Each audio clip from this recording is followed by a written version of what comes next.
Hello, I'm Marlene Saeed. This is Counting the Cost on Al Jazeera, your look at the world of business and economics. This week, remember BRICS? They were meant to transform the global economic order, but with the exception of China, Brazil, Russia, India, and then later on South Africa, they've been a disappointment. We'll take a look at why and question how long before emerging countries can realistically think of toppling that North Atlantic order. Also this week, Zambia, the first African country to default on its debt in the pandemic era. But a new president has investors clamoring for its debt, even as he warns there could be a bigger hole in the finances than originally thought. And chip shortages could knock billions of dollars from automaker sales. But that's not the only challenge they face. We talked to the chairman of Daimler about the startups disrupting the motor industry. 2 decades ago, the investment bank Goldman Sachs came up with an acronym that was supposed to shift the economic balance of power. BRICS, that is Brazil, Russia, India and China, would over time come to dominate the rankings of the world's richest economies. There was good reason to be optimistic. Big growing countries which collectively represented 45% of the world's population. The leaders began to hold regular meetings. They started a $100 billion development bank. They even invited South Africa to join the club to complete that acronym. But 20 years on, the group has really failed to live up to its authors' expectations. Well, most of them. Take a look at this. Just on GDP basis, China has stormed ahead with cumulative growth of almost 1,000% since 2001. That's almost double the gains India has made. And you can see South Africa there lagging way behind the others, Brazil and Russia. Now, this is growth during the pandemic. China managed to make a strong recovery, 2.3% to the good. India, on the other hand, had a terrible pandemic in so many ways. Everyone else on the list suffered too. And finally, this chart. These are the top 12 economies back in 2001. China is ranked at number 6. Brazil sits at 11. You can't see India and Russia, but they are in the top 20. And this is the top 12 in 2020. China's jumped 5 places there. Now the second biggest economy in the world. India climbs up to 6th place, while Brazil drops out of the top 10.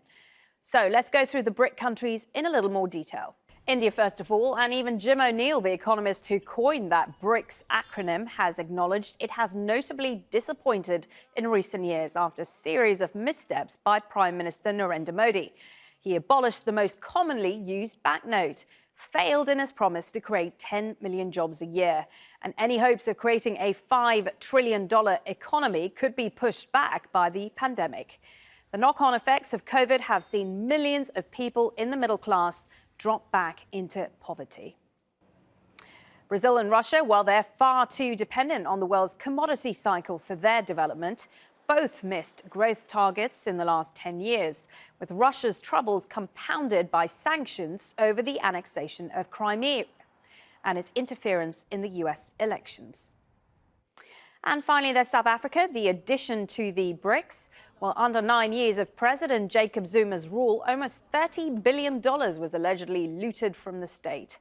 His imprisonment for not cooperating with the corruption inquiry has led to riots. But already there was so much anger in a country where unemployment stands at a record 34.4%. OK, so let's get into all of this with Edward Glossop on Skype from London. Edward's the emerging markets economist at Aberdeen Standard Investments. Welcome to Counting the Cost.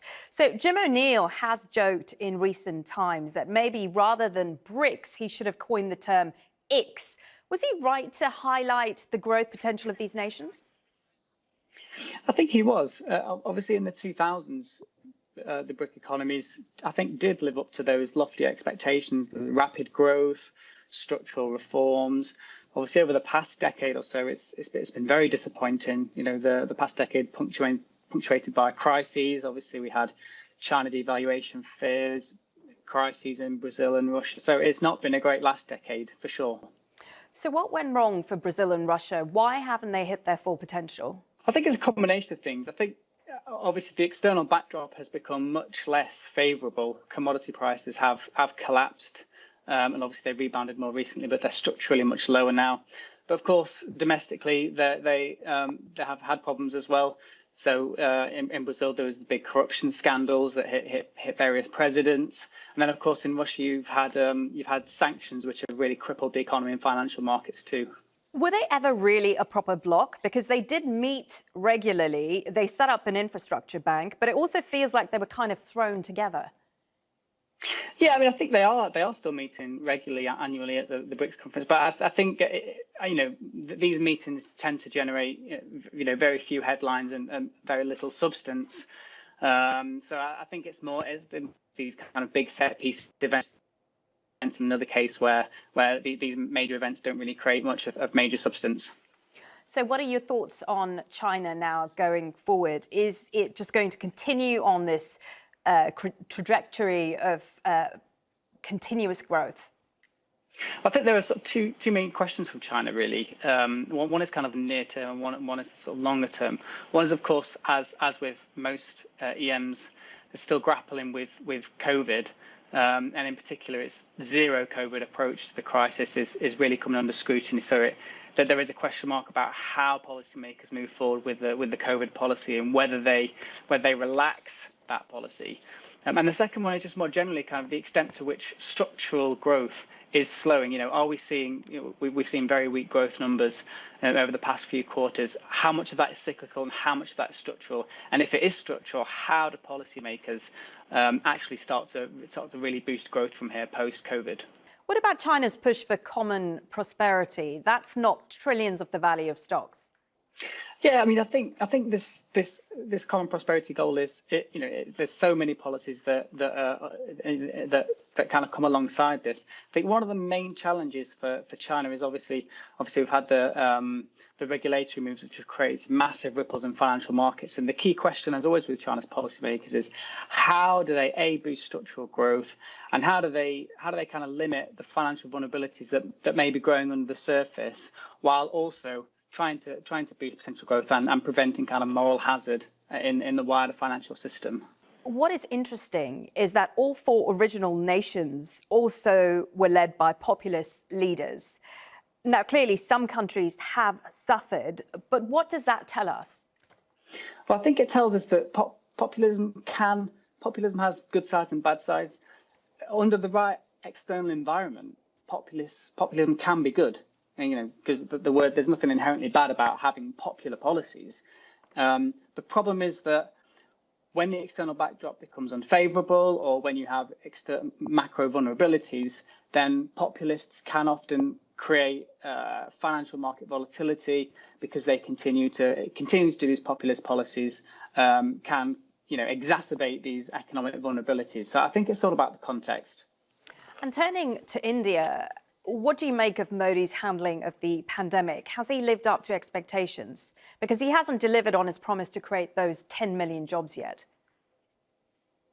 Yeah, I think obviously COVID has to say the least, thrown a real spanner in the works of that promise.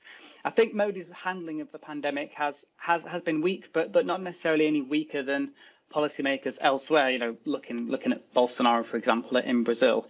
I think the key task now for the Modi government is to really ramp up vaccination rates, because places like Brazil and China have really done quite well on the vaccination campaigns, and India and also South Africa have really struggled on that front. So that is the key task for Modi and his government at the moment.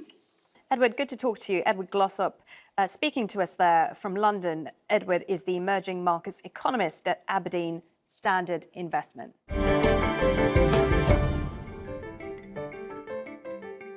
El Salvador has become the first country in the world to adopt Bitcoin as legal tender. The president has declared it the future for the country, but economists are warning that using the volatile and unregulated cryptocurrency is a risk. John Holman reports from El Zonte, a surfing town where a Bitcoin pilot project could forecast what's ahead. This is where El Salvador's Bitcoin experiment began. El Zonte, a small surf town where 3 years ago an anonymous donor gave local people digital wallets with a bit of the cryptocurrency. Now the country's expanding the experiment nationwide. El Salvador's about to become the first country in the world to use Bitcoin as legal tender. It will run as another option alongside the current currency, the US dollar.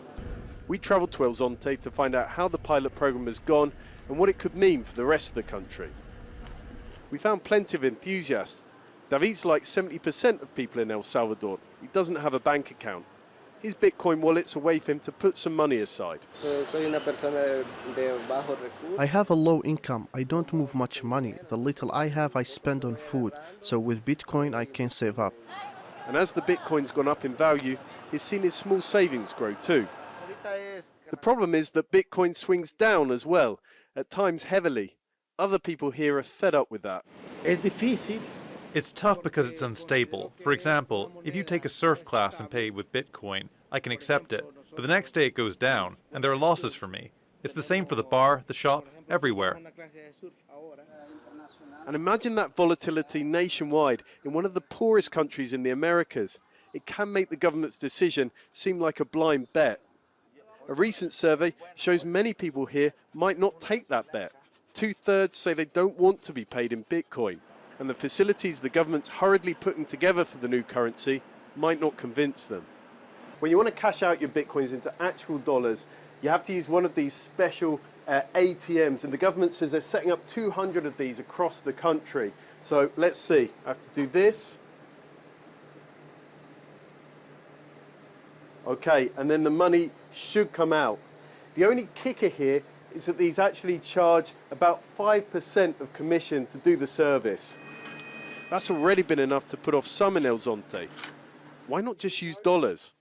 One group who might see the benefits of the system, commission or no, are criminals who will see an unregulated but state-sanctioned currency.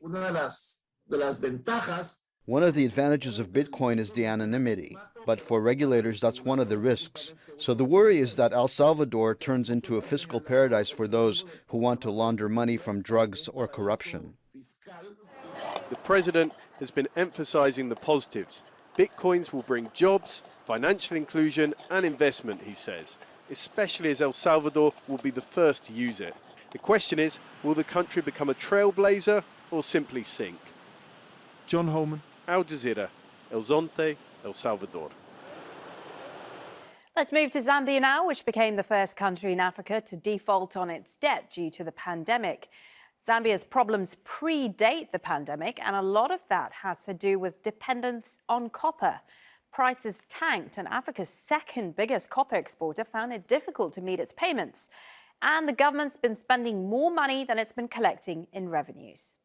But in the last 2 weeks or so, Zambia's currency and bond markets have been on a tear, and that has a lot to do with the election of Hakainde Hichilema as the country's new president.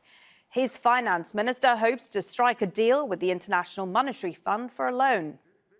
Well, Zambia has debts of about $12.7 billion. The International Monetary Fund could provide $1.3 billion in loans, but there are long-term problems. The currency, the kwacha, has depreciated 344% in the last decade, which has sent inflation to almost 25%, the highest in 2 decades. Gregory Smith is with us now on Skype from London, a former World Bank economist in Zambia and author of the book Where Credit is Due: How Africa's Debt Can Be a Benefit, Not a Burden. Many thanks for joining us on Counting the Cost, Mr. Smith. So where did it all go wrong for Zambia? Is this another case of the resources curse? The Zambian economy has been under real pressure the last 5 years and hasn't achieved as much as its potential would suggest. So I wouldn't say it's all gone wrong, but there's a big mess and a lot of effort needed to turn the economy around. And it's true that the Zambian economy is very dependent on copper. But the notion of the resource curse to me sort of spells a sense of doom and an inevitability of challenge. But I think the ability of Zambia to produce copper is also a huge opportunity. And as the world moves to net zero, we're going to need a lot of copper. And so I think Zambia can work with the resources it has and produce much better economic outcomes for its citizens. Well, the currency and bond markets are clearly liking what they're hearing from the new president. Are they getting ahead of themselves? with the result of the election, there was a huge boost in confidence, and both the Zambian kwacha rallied, as did the 3 bonds Zambia has that trade on global markets. And since then, the euphoria has tapered a little bit. And I think I think this is sensible, because anyone buying those bonds knows that they're in default, the interest is not being paid. And what investors are doing, they're looking at the price of the bonds versus what they think they'll recover in an eventual restructuring. So I think the next bit of confidence would come if the government can get the right people in. And we've seen some announcements of the cabinet so far, and they look good. But then next is the policies these ministers come up with, the national budget that will set the fiscal scene for next year. And then from that, we can work out whether they might get the support of the International Monetary Fund. The new president has warned of possible more debts than have been declared. How worried are you about those? Yes, I am always worried about that. I analyse debts in many different countries, and in my book, I write about how it's very difficult to define debt. There are many different measures, and it's a complex matter, and one country's measure is different to another. And I think the difference is that some people are arguing over what debt is dispersed actually has been paid and what is contracted. So when you get the numbers from a Ministry of Finance, you get one number. But if you add up all the different projects you've read about in the newspaper, you might get another number. And the other difficulty is what to include in the national debt. Do you include state-owned enterprises like electricity utilities and things like that? And though, if, for example, in Zambia, those have huge assets like hydroelectric dams, but also debts. And it's a decision whether you put that on the government balance sheet or not. But then what we've seen over the last few months is the government, the former government that was voted out just now, borrowed hugely on domestic markets between April and June in the run-up to the election, despite already being in default on other debts. So there's a huge mess to unravel. There is always a tail risk of hidden debt, as we very tragically saw in Mozambique, but that remains a tail risk and for many countries. But I think the biggest problem with debt stocks is working with what definition is each person using in order to reconcile the numbers properly. Now, when there's resources in Africa, we often find China. Is China's influence, to paraphrase your book, a benefit or a burden? There's all sorts of Chinese engagement in Africa, in trade, in business, in diplomacy, and also a huge scale up of lending. China's been lending to Zambia since the 70s. It started with a very large railway that would link Zambia's copper mines to Dar es Salaam on the Indian Ocean coast. And so we've got a long history of this, but it has scaled up massively in the last 10 years. And that's why it's a whole chapter of my book is dedicated to China's lending, and it pops up all the way through in the different chapters. And I think when I look at Chinese lending, I've lived in Zambia and traveled around the country. I see some wonderful projects at one end, some dams that will produce electricity in a carbon-free way. And at the other end of the spectrum, there are roads to nowhere and there are expensive projects. So it's very difficult because there are many different Chinese lenders and many different Chinese types of loans. China's also evolving as a lender. It's starting to provide relief. It was doing that before the COVID pandemic in Ethiopia, in Kenya, and in Angola. And since the pandemic, it has been providing debt suspension. So China's also changing as a lender. Gregory Smith, really interesting to get your thoughts. Gregory, a former World Bank economist in Zambia. Thank you. Finally, this week, you might have heard about a global shortage of semiconductors, the chips which operate all sorts of electrical products. Well, as a result, car makers stand to lose billions of dollars in sales this year. It's estimated 3.9 million cars will not be made, or that's almost 5% of global production, which will wipe out sales of $110 billion. Even so, the flashy car shows have started up again, though even they are evolving. Andrew Simmons went to look at some motors in Munich. 2 years without a show, and now Europe's biggest car maker, Germany, takes centre stage. Ladies and gentlemen, the ID Live. Lots of razzmatazz and not a gas guzzler in sight. Here, attempting to calm the nerves of around 808,000 German workers dependent on the car industry, was the outgoing German Chancellor. We want to pick up where we left off and allow the economy to really catch up again. This can already be seen in the motor industry, even if some supply bottlenecks are casting shadows at the moment. Those shadows take some of the shine off electric car sales. The weakest link isn't range anxiety or recharge infrastructure, it's the chip.